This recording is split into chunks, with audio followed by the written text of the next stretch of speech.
Hi, Stane here. This time we're taking a closer look at Chapter 4 of Stane Sreet, the book I wrote about a Roman road in the south of England. In this chapter we cross the River Arun and explore the town of Pulborough. Here we find Roman ruins, ancient bridges, and historic houses. Come along and explore with me. Traveling from the floodplains, we cross the River Arun to get to Pulborough. The first bridge here was the Roman one built on Stane Sreet. The river has always been a source of activity. There are records of a ferry here in the medieval times.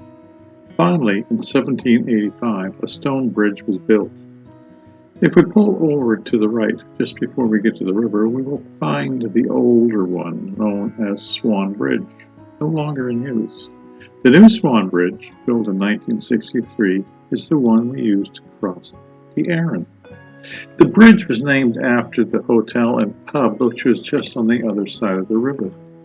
Unfortunately, this beautiful old hotel was finally demolished in 2002.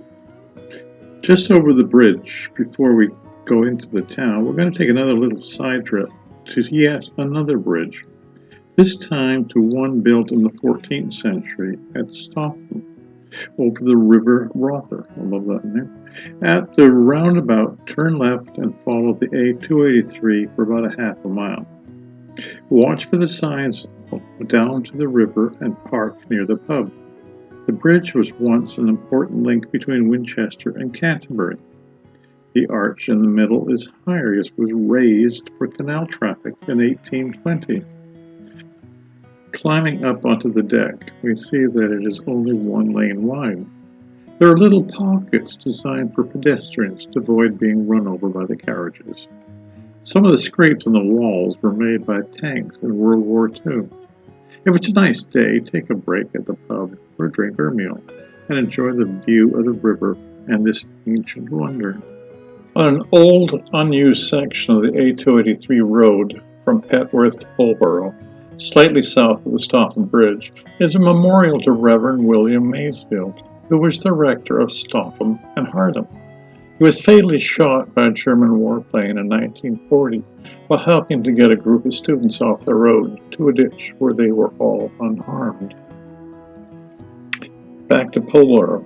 If we follow the A283, we get to the town center, where there are over 100 listed buildings.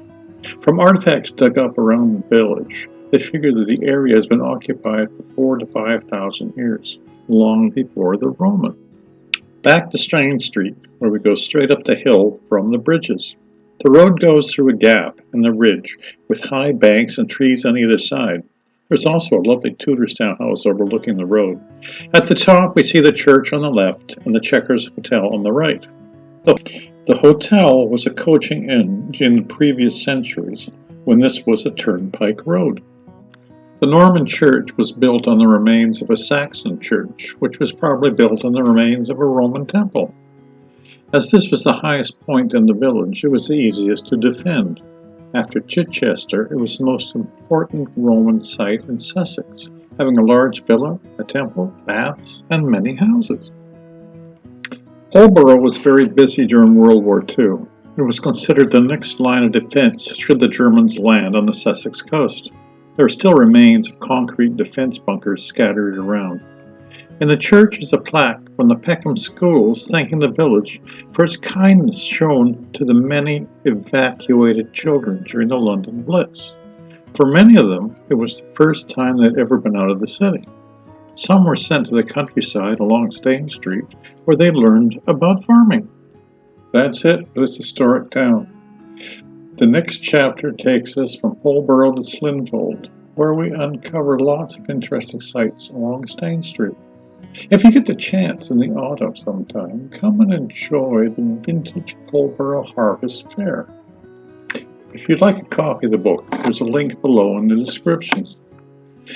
Please remember to press like, share this with your friends, and don't forget to subscribe if you haven't already.